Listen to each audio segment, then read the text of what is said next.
Shalom para todos, Yahweh Elohim les bendiga. En este Shabbat de Malquía veremos el tema, el pecado oculto del pueblo.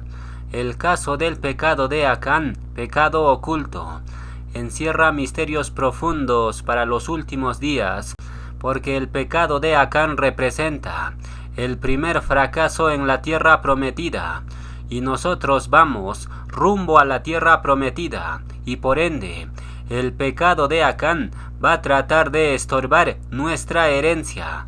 Por eso es vital conocer este tema, porque se trata de vida o de muerte. Josué 6 del 17 al 19 nos dice: y será la ciudad de Jericó anatema a Yahweh, pero toda la plata, el oro, los utensilios de bronce y de hierro serán consagrados a Yahweh, entrarán en el tesoro de Yahweh. Todo lo que había en Jericó fue destinado al anatema, es decir, eran objetos malditos, destinados a la destrucción total. Pero Yahweh y Yahshua ordenan que 4 metales no sean anatema, sino más bien entren al tesoro de Elohim. ¿Qué significa esto? ¿Por qué Elohim no desecha los metales preciosos? Bueno, estos 4 metales eran físicamente indestructibles con fuego, y todo lo que resiste el fuego no se desecha, sino más bien se consagra. Esa es la primera razón para no declarar anatema los metales preciosos, pero la segunda razón tiene mayor significado. El oro, la plata, bronce y hierro son metales que representan un propósito de Elohim. El oro es realeza divina de Yahshua. La plata representa nuestra redención, precio de sangre. El bronce representa el juicio del pecado, altar de bronce. Y finalmente el hierro representa el gobierno de Elohim, la vara de hierro.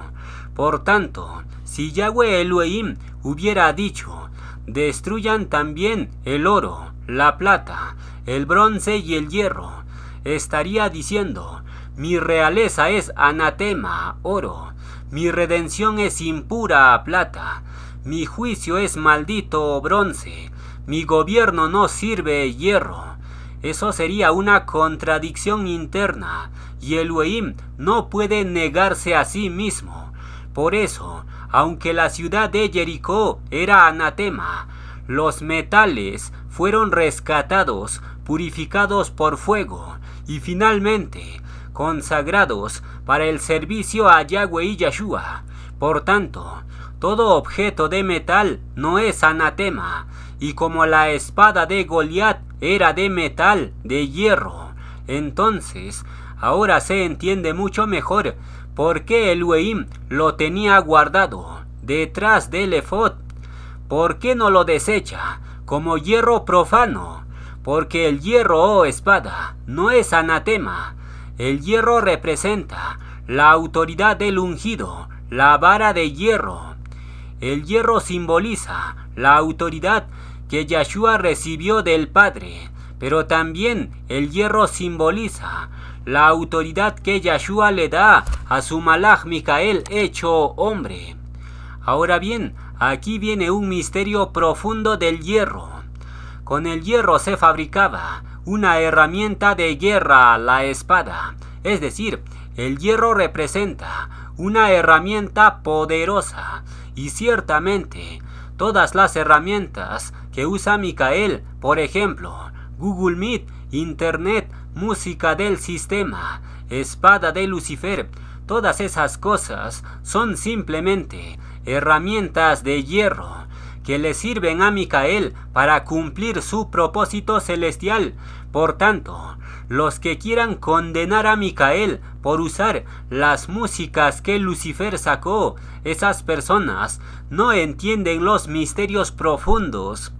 Solamente miran con ojos de la carne, pero no pueden entender las profundidades del Reuj. Por tanto, las músicas que Micael usa en sus salmos o canciones son simplemente instrumentos de hierro, no son anatema, porque Yahweh y Yeshua no declaran anatema el hierro, sino más bien purifican el hierro que estaba en poder del enemigo, lo pasan por fuego, y ese hierro entra en servicio para Elohim. Por tanto, cada música del sistema que Micael purifica en sus cantos, esas músicas ya no son propiedad del dragón, ahora pasan a ser propiedad del reino, y espada sonora oficial del ungido de Elohim Micael.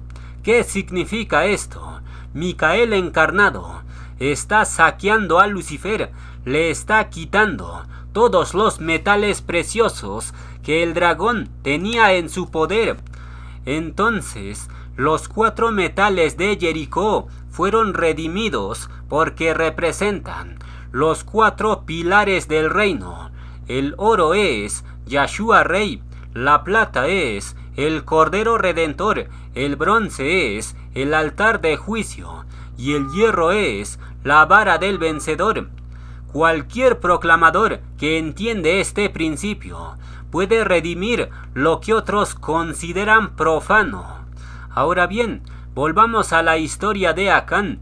Josué 7, del 20 al 21 nos dice: Y Acán respondió a Josué diciendo: verdaderamente yo he pecado contra Yahweh, el Elohim de Yasharel, y hecho así y así. Vi entre los despojos un manto babilónico muy bueno, y 200 siclos de plata, y un lingote de oro, de peso de 50 siclos, lo cual codicié y tomé, y he aquí que está escondido bajo tierra, en medio de mi tienda, y el dinero debajo de ello.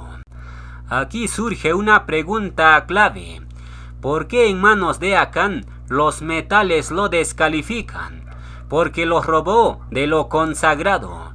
El oro y la plata estaban apartados para Yahweh y Yeshua, para su tesoro, para su servicio. Es decir, Acán no robó a Jericó, Acán robó a Elohim, y ese patrón coincide con Ananías y Zafira, que también robaron a Elohim. Ellos habían consagrado todo el dinero de la venta, pero luego deciden retener lo que ya no era de ellos, y eso es robo a Elohim, y eso tiene consecuencias fatales, porque Ananías y Zafira murieron de golpe, y Acán y su familia murieron golpeados por piedras. ¿Qué significa esto? Nadie puede robarle a Elohim y quedar sin castigo. Ahora bien, el pecado de Acán sigue el mismo patrón de la caída en el huerto.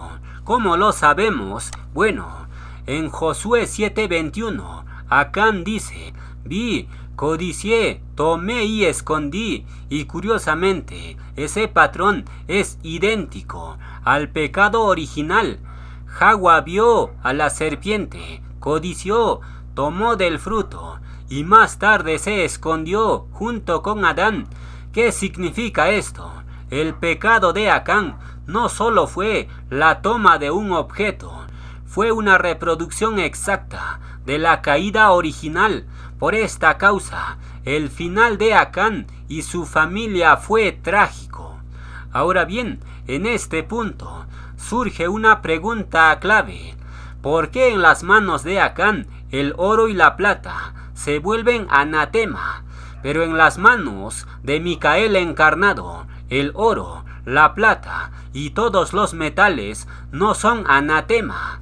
Bueno, los metales representan las herramientas, porque con los metales se fabrican escudos de oro de Salomón, trompetas de plata para los Cuanín, estacas de bronce para el Mishkan y espadas de hierro para la guerra. Por tanto, claramente los metales representan herramientas, pero en manos de un inicuo como Acán, esas herramientas no se usan para servir a Elohim, sino más bien Acán los usa para su propio beneficio, porque él lo escondió en su tienda.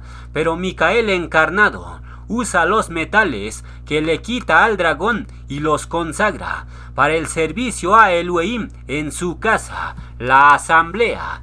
¿Qué significa esto?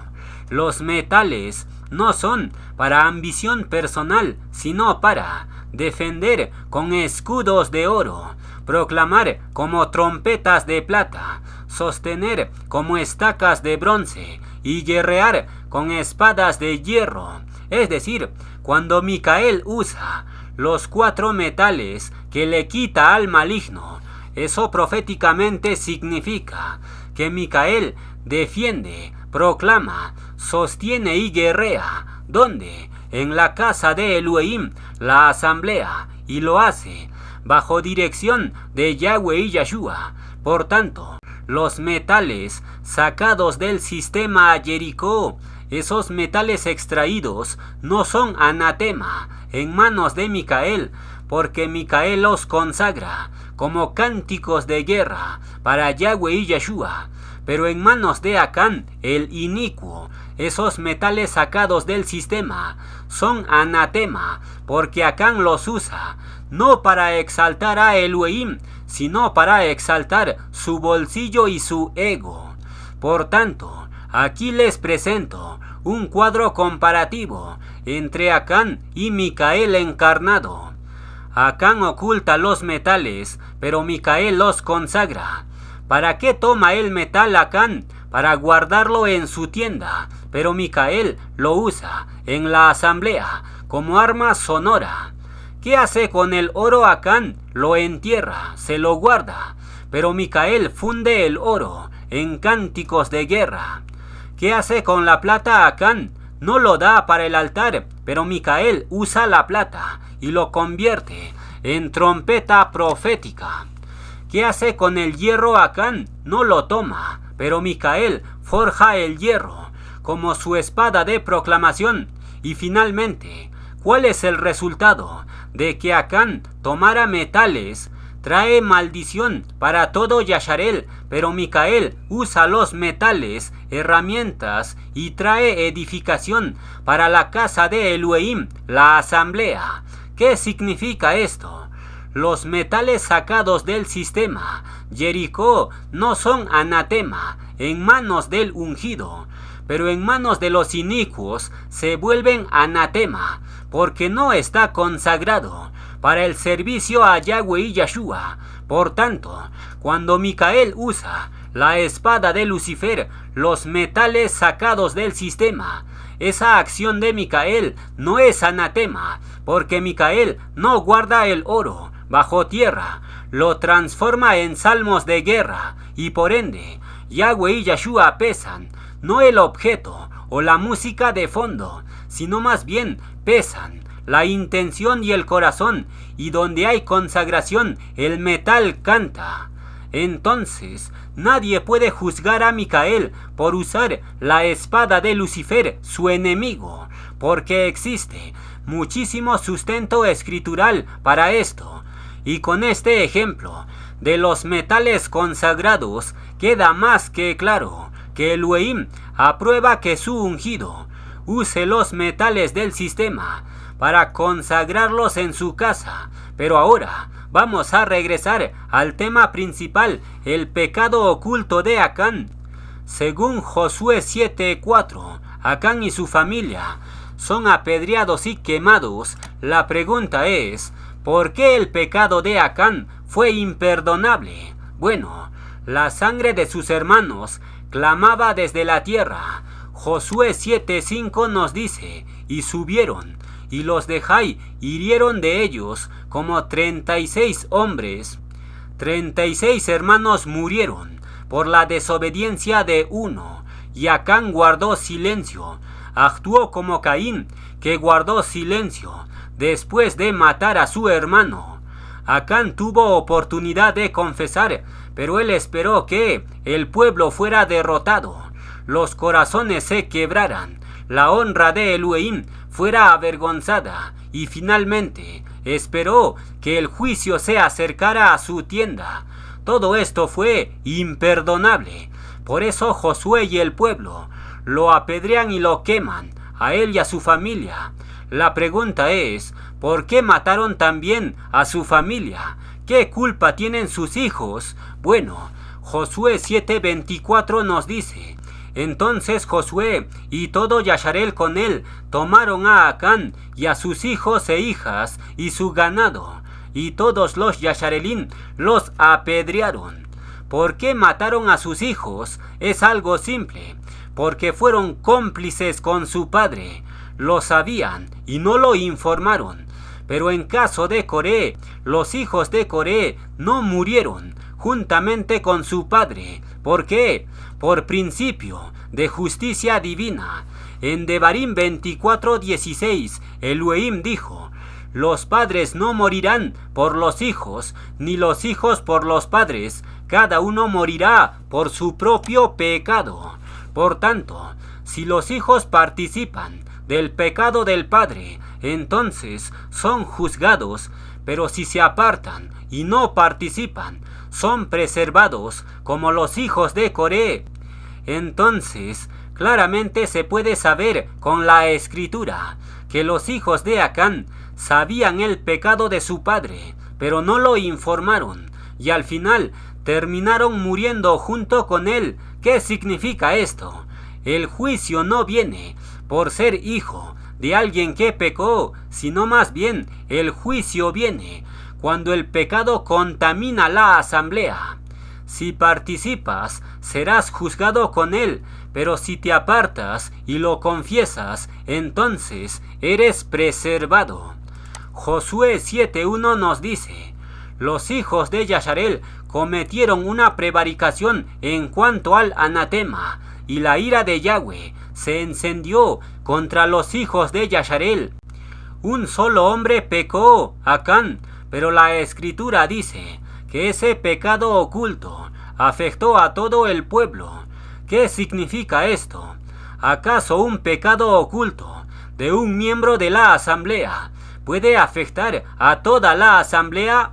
Si eso sería el caso, entonces la asamblea estaría en graves problemas, porque casi todos tienen pecados ocultos, y si Elohim tomara en cuenta todos los pecados ocultos del pueblo, entonces la asamblea estaría en ruinas. ¿Qué significa esto? ¿Elohim toma en cuenta todos los pecados ocultos o solo toma en cuenta los pecados ocultos más graves? Bueno, la respuesta es obvia. Yahweh y Yeshua toman en cuenta los pecados más graves para afectar a toda la asamblea, pero los pecados ocultos leves, esos pecados, Elohim los trata de forma personal con esa persona, y por ende, aquí les presento un cuadro comparativo de los niveles de pecado. ¿Todos los pecados ocultos afectan igual al pueblo? No, hay niveles. El nivel 1 es leve, es prácticamente ignorado. Elohim no toma en cuenta para castigar al pueblo, porque este nivel 1 es por debilidad personal, no es por rebelión, y por ende, Elohim trata al individuo en secreto. Luego tenemos el nivel 2, un nivel intermedio o repetido. En este nivel se encuentran las luchas no confesadas, pecados ocultos que te acechan constantemente. Y estos pecados no dañan al pueblo directamente, sino que dañan a la propia persona, y por ende, Elohim no afecta al pueblo, sino que castiga a la persona en lo secreto. Pero luego tenemos el nivel 3, es un pecado grave, escondido deliberadamente. Este pecado consiste en hipocresía, engaño, mentir al proclamador, manipulación, y ese pecado sí afecta a toda la asamblea.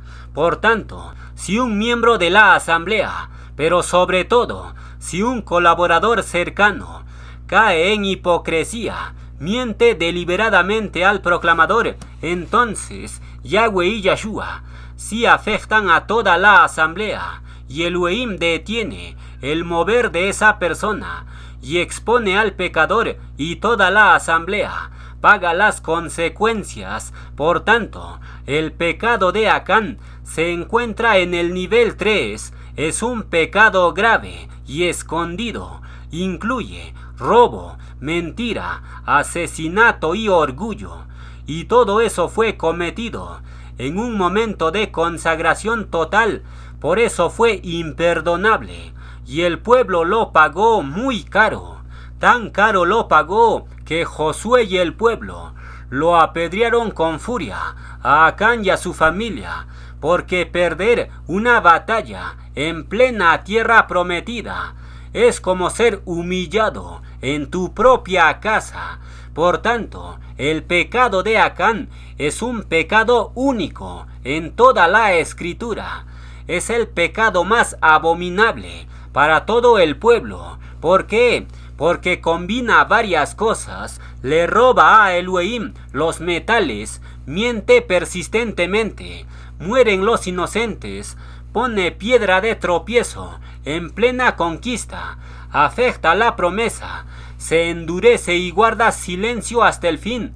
Ningún otro pecado del Tanaj reúne tantas transgresiones juntas en un solo pecado no confesado. ¿Qué significa esto?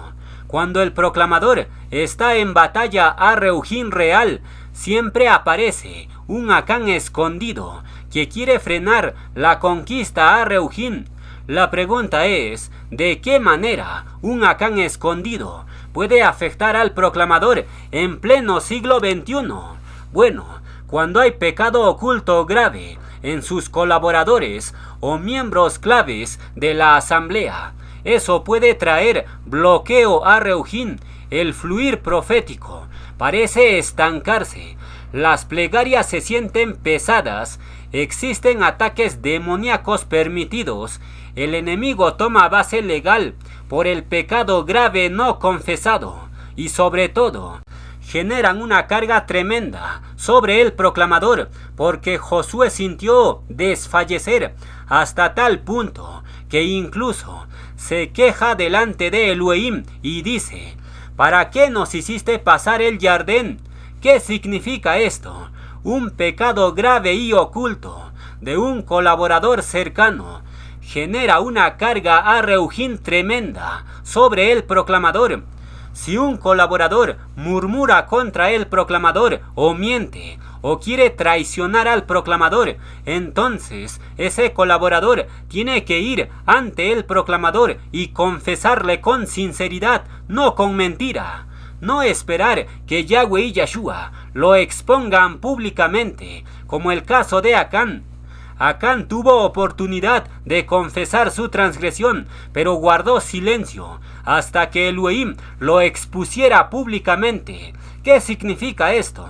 Los pecados ocultos de los colaboradores, si no se confiesan en su tiempo, entonces, tarde o temprano, Yahweh y Yeshua siempre lo van a sacar a la luz, porque Elohim no cambia, es el mismo ayer, hoy y por los siglos de los siglos. Entonces, aquí les presento una lista de pecados ocultos que los colaboradores pueden tener y por ende afectan al proclamador y a toda la asamblea.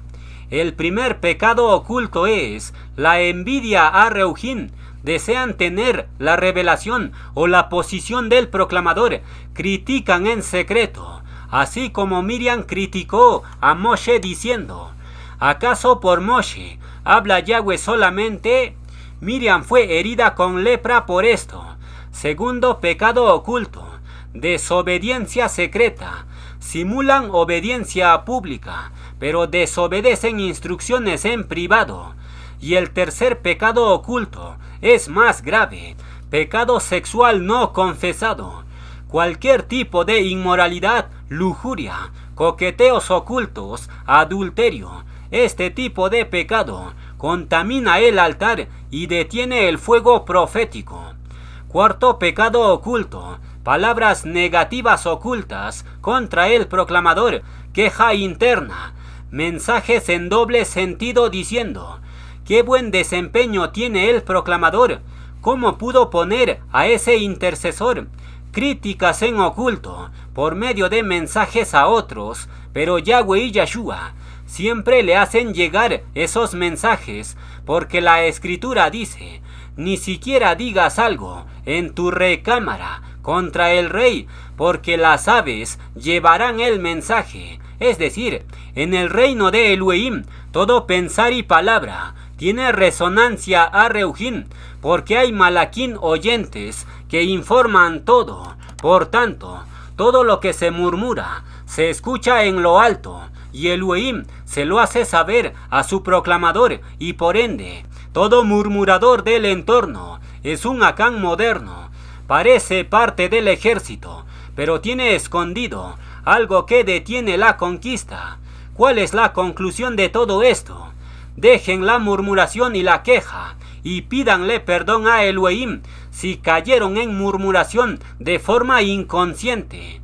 Y finalmente tenemos el quinto pecado oculto, que afecta al proclamador y a toda la asamblea: la incredulidad silenciosa. Este pecado es más grave todavía, porque el pueblo no entró a la tierra prometida por causa de incredulidad.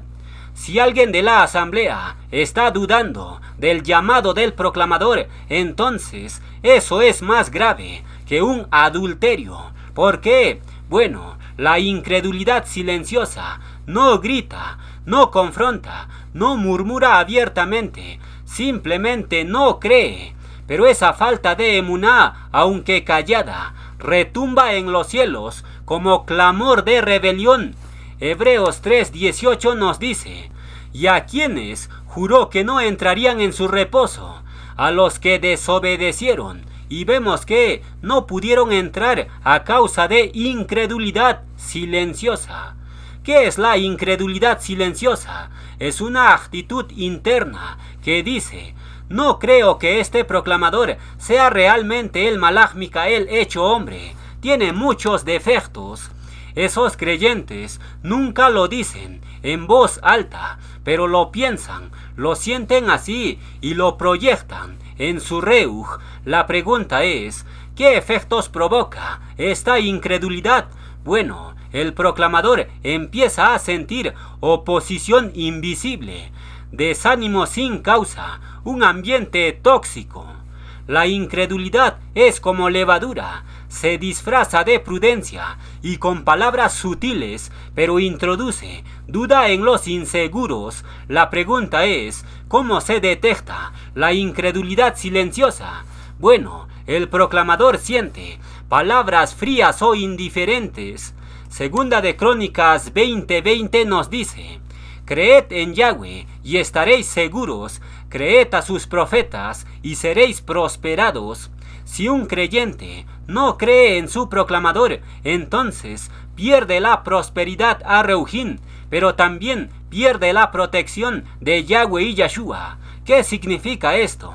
El pecado oculto más grave es la incredulidad del pueblo, pero aquí les presento un antídoto poderoso para quebrar la incredulidad.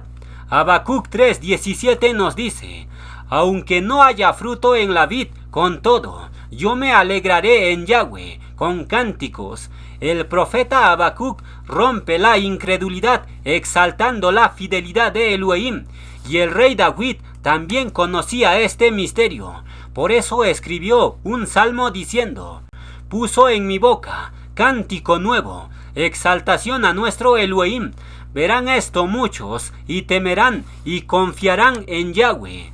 El cántico nuevo libera confianza y rompe la duda o incredulidad.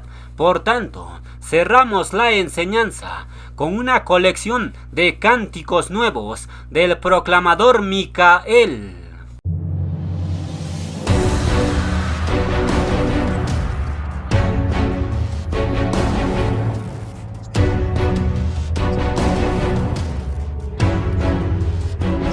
Cántico nuevo, oh Yahweh,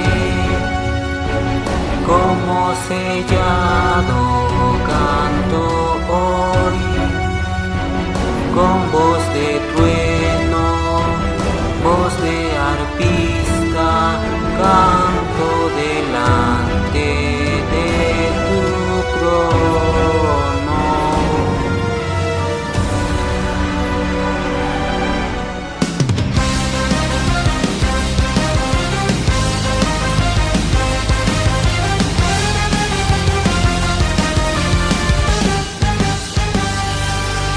Amo a Yahweh por siempre, tu portavoz me hiciste, como voz del trono yo salí. Como montaña mi canto a Yahweh subió.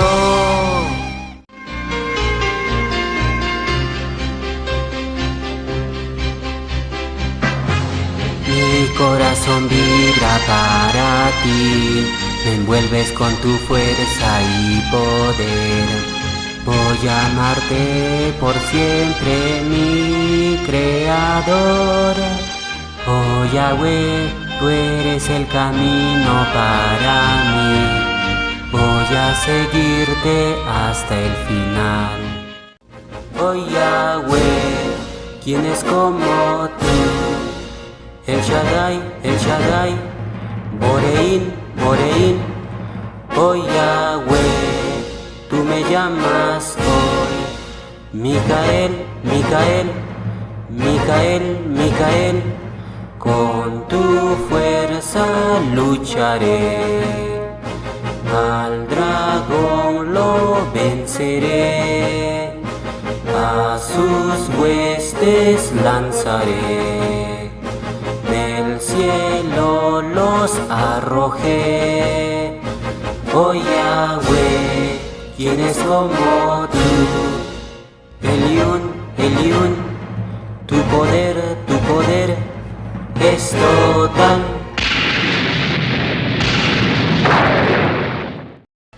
Mi corazón arde para ti, tú eres el camino para mí. Me llamaste, soy tu siervo, oh Yahweh. Me aborrecieron con furor, pero Yahweh siempre me amó. Oh Yahweh, tú eres el que me ciñe de poder. Acercándose la espada viene ya, para cortar serpientes y dragones. En mi corazón ya vibra mi llamado, lo puedo sentir y me lleno de alegría. Mi potencial Yahweh me dio, mayor que Lucifer. En querubín me convertiré, por siempre te amaré. Mi creador me llamará, por siempre Micael. Con tu poder yo encadené al dragón Lucifer. Yahweh, tú eres mi fuerza y mi potencia, venceré como Malach.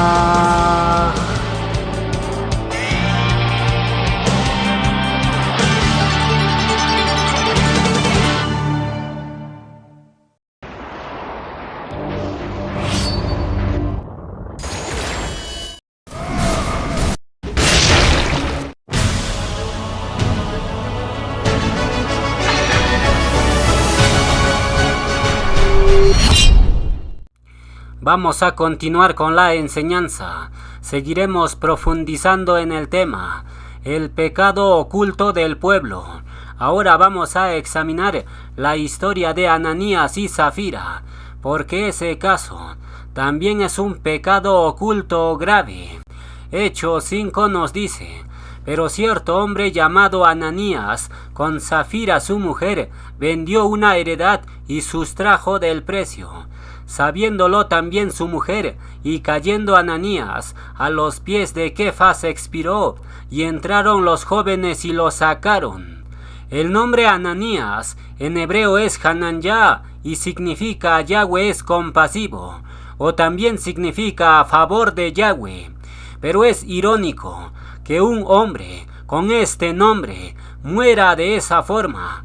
Su nombre significa favor, compasión, pero muere por juicio. ¿Qué significa esto? Es algo simple. Ananías abusó del favor o compasión de Elohim. Por eso, Yahweh y Yeshua lo matan sin compasión. Esto es una alarma para todos. Ananías mintió al rey HaKodesh y cayó muerto. No le dieron tiempo de defenderse, de explicarse, de arrepentirse, sino más bien cayó muerto de golpe. ¿Por qué tan severo? Porque el que recibe más favor es juzgado con más peso. Ananías representa el abuso del favor, representa al creyente que disfruta del favor divino, pero lo usa para su conveniencia. Por tanto, el primer corolario es lo siguiente: más favor implica más responsabilidad. Cuanto más recibiste, más temblor necesitas tener. Ahora bien, la esposa de Ananías se llamaba Safira, y ella fue cómplice del pecado de su esposo, y cayó muerta como su esposo. Y curiosamente, Safira también tiene un nombre muy especial, pero sin embargo, muere fulminado. ¿Por qué? Bueno, aquí hay un misterio de los juicios, porque Safira significa piedra preciosa, brillante, zafiro, y el zafiro es un color del trono, porque la plataforma donde Elohim se sienta era de zafiro, era de azul. Por tanto, una persona que porta un nombre muy alto siempre será juzgado con severidad si actúa en contra del significado de su nombre. Por tanto, el mensaje para todos es: no uses el favor como Ananías, como escudo para pecar, porque el mismo favor que te levantó puede volverse espada que te corta si tu corazón no es íntegro. En caso de Safira, el mensaje sería: Safira, la que debía reflejar el cielo, azul o zafiro, ella mintió al cielo, y entonces el cielo lo tragó. Yahweh no tolera el doblez en personas que están cerca de su altar. Nombres elevados requieren vida íntegra elevada. ¿Qué enseña esto? No basta tener un nombre elevado o llamado alto.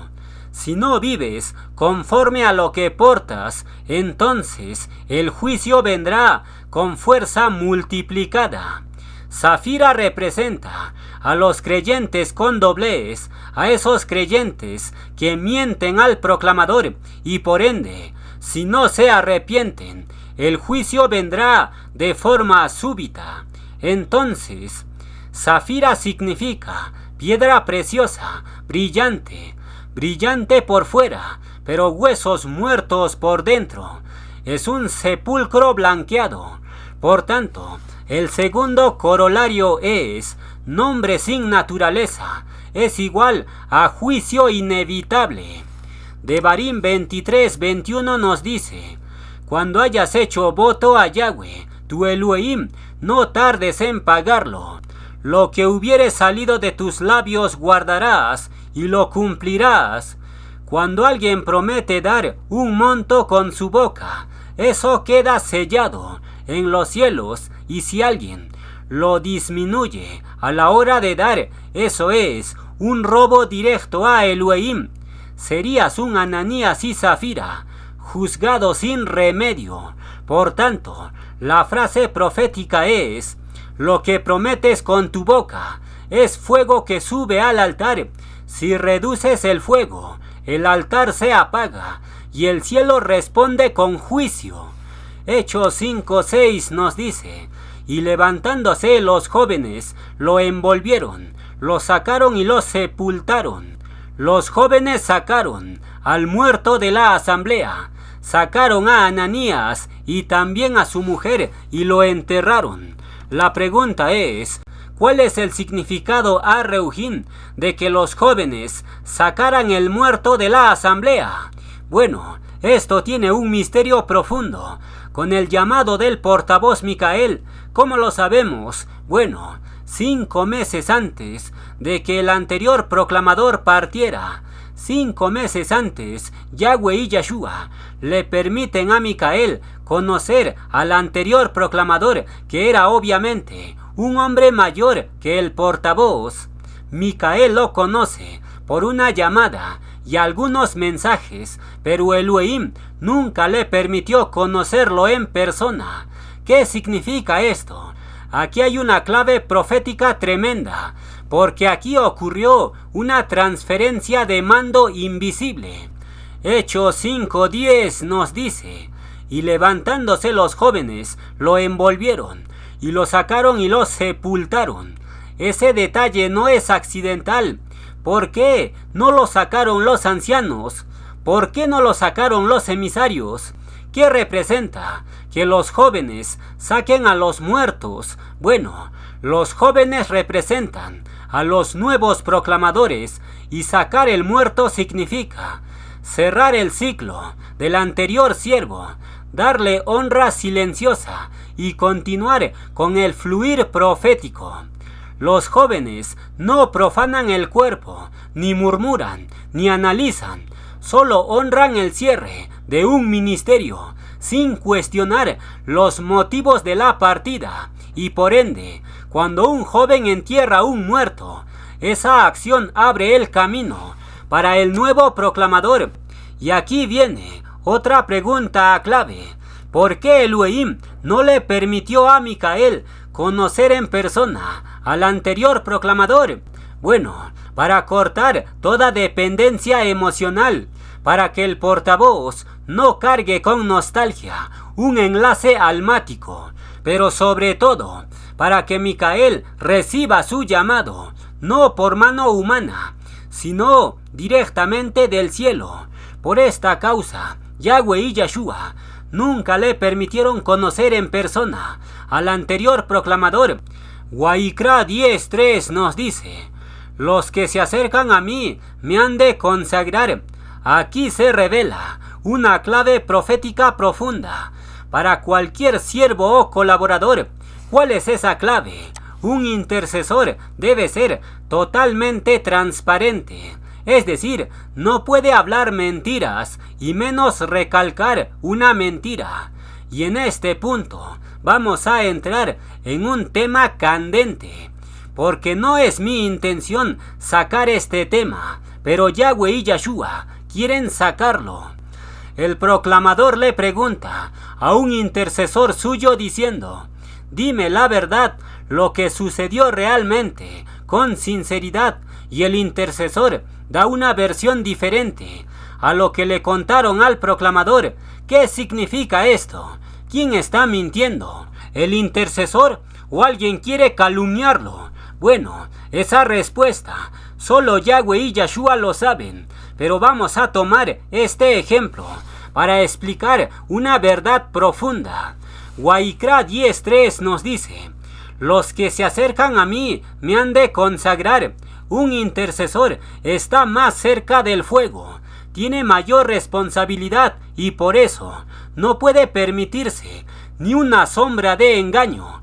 Por tanto, si un intercesor le miente al proclamador, entonces desde esa posición es un sacrilegio, como si fuera fuego extraño. Mentir al proclamador es como reproducir el caso de Ananías mintiendo frente a Kefas. ¿Y cuál fue el resultado? Solo mencionarlo da escalofríos y por ende un intercesor no puede mentirle al proclamador. Y con esto no quiero decir que el intercesor del que hablo sea un mentiroso. Solo Yahweh y Yeshua saben si está mintiendo o le están calumniando. Pero si está mintiendo es una cosa seria, porque un intercesor mentiroso es un falso intercesor y su voz ya no llega al trono. Y no solo esto, pierde toda autoridad a Reuhim. El Reuj no lo respalda más, pero si lo confiesa con sinceridad, entonces hay restauración, pero con ciertos límites, porque un intercesor mentiroso ya no es confiable. ¿Qué significa esto? Ser colaborador o intercesor al lado del proclamador no es una posición cualquiera, es exponerse al fuego del altar. Y en esa posición, cualquier intención, cualquier palabra o cualquier pensar es pesado directamente por Yahweh y Yeshua. Cualquier mentira, cualquier intención oculta, murmuración interna es evidenciada. Waikra 10:3 nos dice: los que se acercan a mí me han de consagrar, y delante de todo el pueblo seré exaltado. Este verso fue pronunciado después que Nadab y Abiú murieron por fuego extraño. Ellos eran hijos de Aarón, es decir, eran colaboradores del Cohen mayor, pero murieron por irreverencia interna. ¿Qué significa esto? Aquí les presento un corolario para todo siervo. Cuanto más cerca estés del fuego, mayor será la exigencia de pureza. Entonces, aquí les presento la tabla de peso de responsabilidad. El creyente normal escucha, aprende y avanza. El discípulo obedece, sirve, crece. Pero el intercesor o colaborador se expone al fuego directo, representa al pueblo, sostiene el altar. Por eso, en el nivel de colaborador cercano, no se permite mentira, no se tolera doble intención, no se justifica el ego herido. Todo será revelado, porque el fuego revela a todo. Entonces, aquí les presento algunos ejemplos de colaboradores juzgados.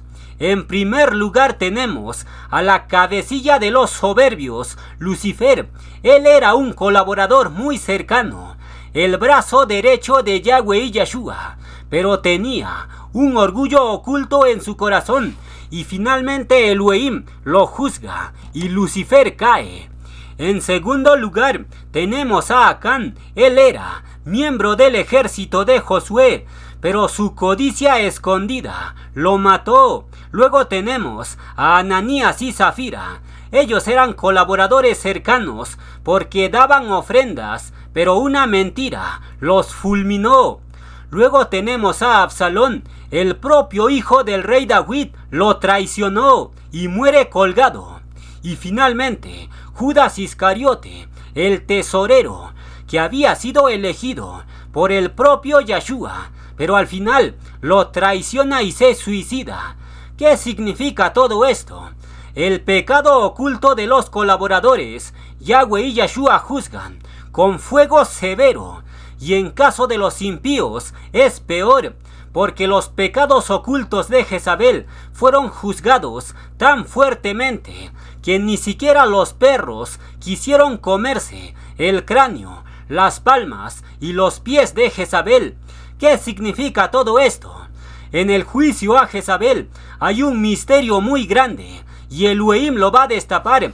Segunda de Reyes 9:33 nos dice: y la arrojaron, y Jehú pasó por encima de ella, entró, comió y bebió, y dijo: id ahora a ver a aquella maldita, y sepultadla, pues es hija de rey. Pero cuando fueron para sepultarla, no hallaron de ella sino la calavera, la cabeza, los pies y las palmas de las manos. Todo el cuerpo de Jezabel fue devorado por los perros, excepto 3 zonas del cuerpo: la cabeza, las palmas y los pies. La pregunta es, ¿por qué esas 3 partes quedaron? Bueno, esas áreas representan donde Jezabel concentró su pecado oculto, y por eso Yahweh y Yeshua lo dejaron expuesto públicamente como testificar de su juicio. ¿Qué representa la cabeza de Jezabel?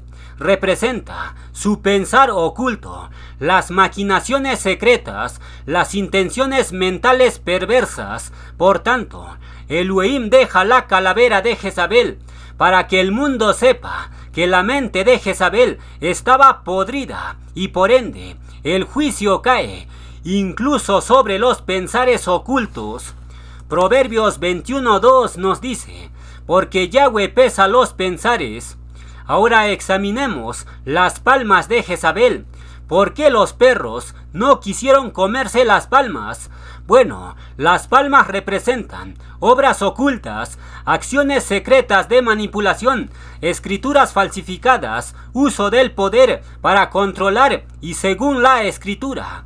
Jezabel escribió cartas en nombre del rey, es decir, falsificó decretos y conspiró contra Nabot, todo con sus manos. Por tanto, las manos de Jezabel estaban podridos con pecado oculto, y por eso los perros sintieron asco de las acciones de Jezabel y no lo tocaron. Y finalmente tenemos los pies de Jezabel. ¿Por qué los perros no quisieron comer sus pies? Bueno, los pies representan el camino oculto, la dirección que tomaba en secreto, a quien seguía realmente, no a Elohim, sino a Baal, a donde guiaba a los demás en oculto. Por tanto, los pies de Jezabel fueron dejados para recordar que el juicio cae sobre el camino escondido y que Elohim expone el rumbo secreto de todo corazón doble. ¿Qué conclusión sacamos? Jezabel fue devorada por los perros, pero sus pensares, sus obras y su caminar fueron dejados para que, como señal de que el pecado oculto será expuesto en partes. Aunque finjas con tu cuerpo entero, Yahweh y Yahshua revelarán lo que tu cabeza planeó, lo que tus manos hicieron y a dónde tus pies te llevaron. Entonces, aquí les presento la aplicación de todo esto para la asamblea. Hoy en día, Jezabel sigue activa en la forma de pensar, en la forma de actuar, en la forma de caminar de ciertos creyentes. Por eso, Elohim dejó que los perros no se comieran esas 3 partes de Jezabel. Pero el juicio vendrá en 3 niveles. Nivel 1, cabeza. Tendrás ruptura en tu entender, una confusión a Reujín.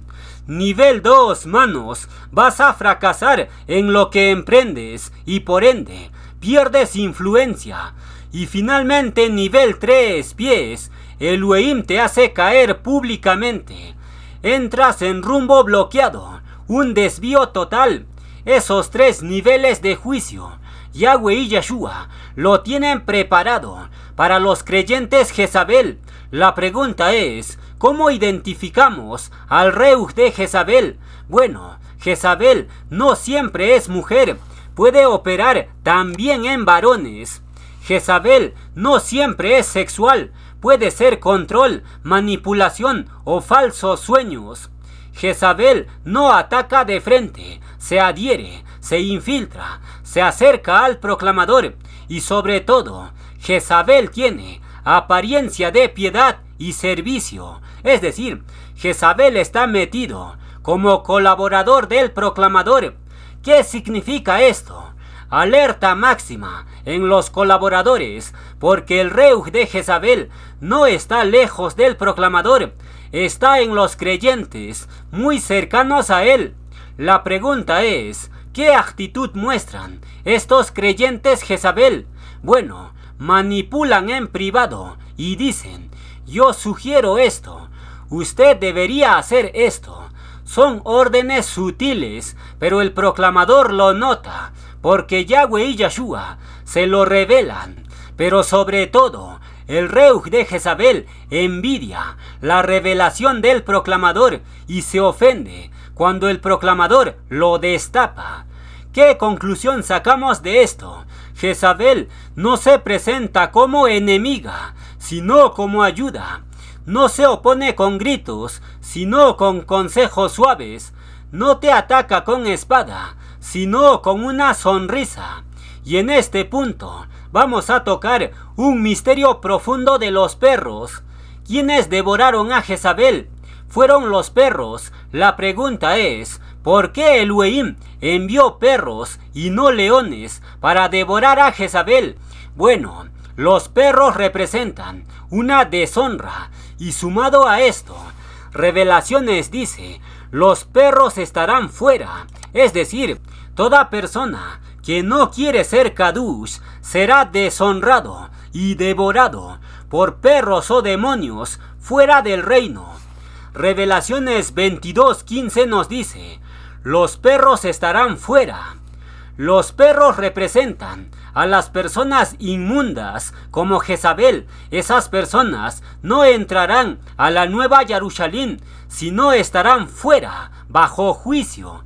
Pero este verso de Revelaciones también es literal. El texto dice: los perros estarán fuera. Eso significa que no puedes meter tus perros a tu cuarto, y menos hacer dormir a tu perro en tu cama. Porque un creyente me comentó que se siente solo y por eso agarró cariño con su perro y lo cuida como si fuera su hijo. Y no solo eso, le permite entrar a su dormitorio y duerme con el perro. ¿Qué significa esto? Aquí existe un problema a Reujín, aparte de los parásitos que tienen los perros, y vamos a tratar este asunto, no para juzgar o condenar a esa persona, sino todo lo contrario. Yahweh y Yeshua quieren mostrar un terrible error que da entrada a los Reujín malignos, los perros. Entonces, contestemos la pregunta: ¿puede un creyente dormir con su perro, alegando que no tiene esposa ni hijos y se siente solo? Bueno, dejemos que la escritura lo responda. Matías 7:6 nos dice: no deis lo kadush a los perros. Y el Salmo 22:16 dice: porque perros me han rodeado, me han cercado cuadrilla de malignos. Y Proverbios 26:11 dice: como perro que vuelve a su vómito, así es el necio que repite su necedad. El perro representa impureza, naturaleza carnal sin regenerar, pero sobre todo, el perro representa a los malignos o demonios. Por tanto, ¿qué sucede en el mundo a Reujín cuando un creyente duerme con su perro? Bueno, aquí no hablamos simplemente de algo higiénico. Aquí estamos hablando de una puerta para los demonios. La cama representa un lugar de intimidad, descanso y revelación.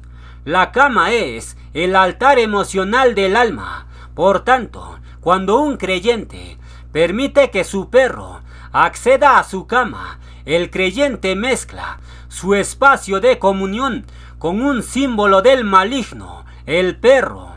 Esto contamina la atmósfera a Reujín, aun cuando no haya pecado moral visible.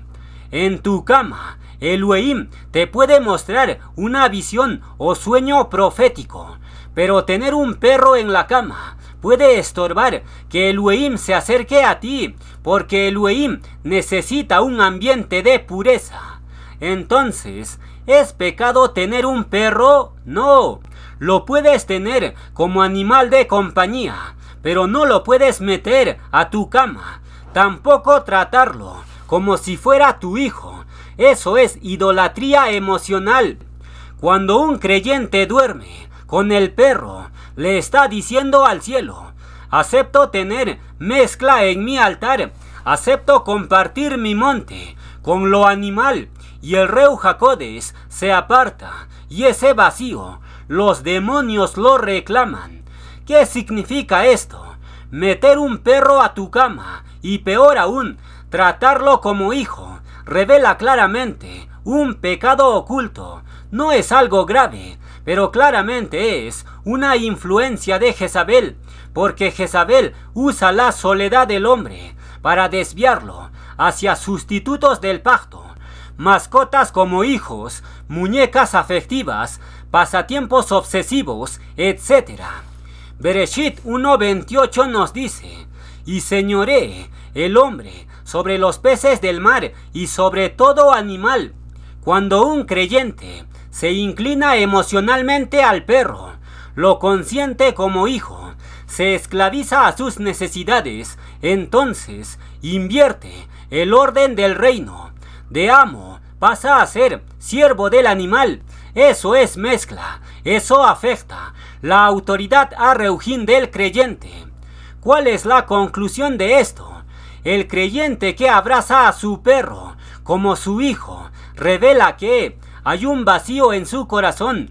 El que lo pasea como amigo está diciendo que se siente solo entre los hermanos, pero Yahweh y Yeshua no te juzgan ni te condenan, sino te dicen: devuélveme tu afecto y yo sanaré tu corazón con algo perpetuo. No más lazo emocional con el perro, sino pacto verdadero con el cielo.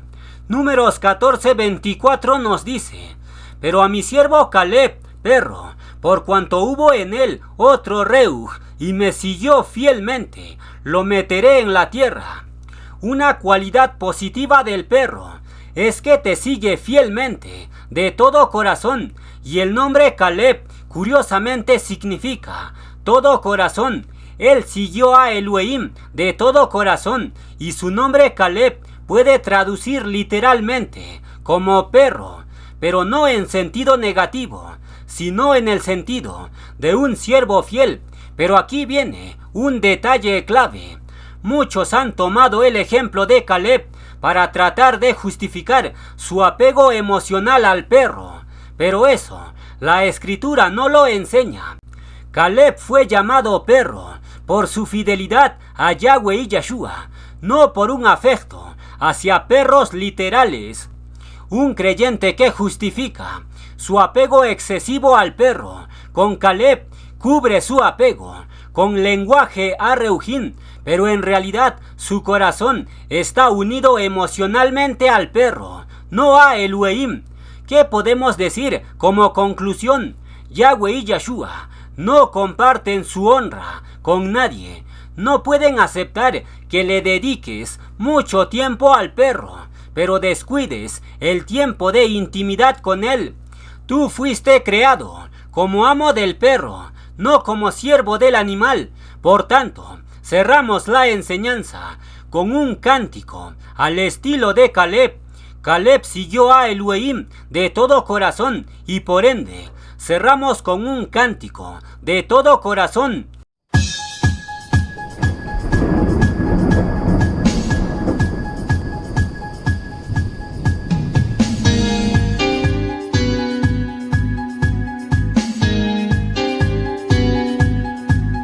Me empujaste con violencia, pero Yahweh hoy me fortalece y me sostiene con su brazo poderoso.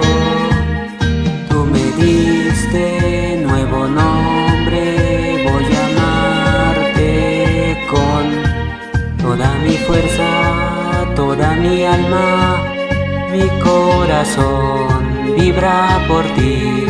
Tú, oh Yahweh, me envuelves y me ciñes con tu gran poder.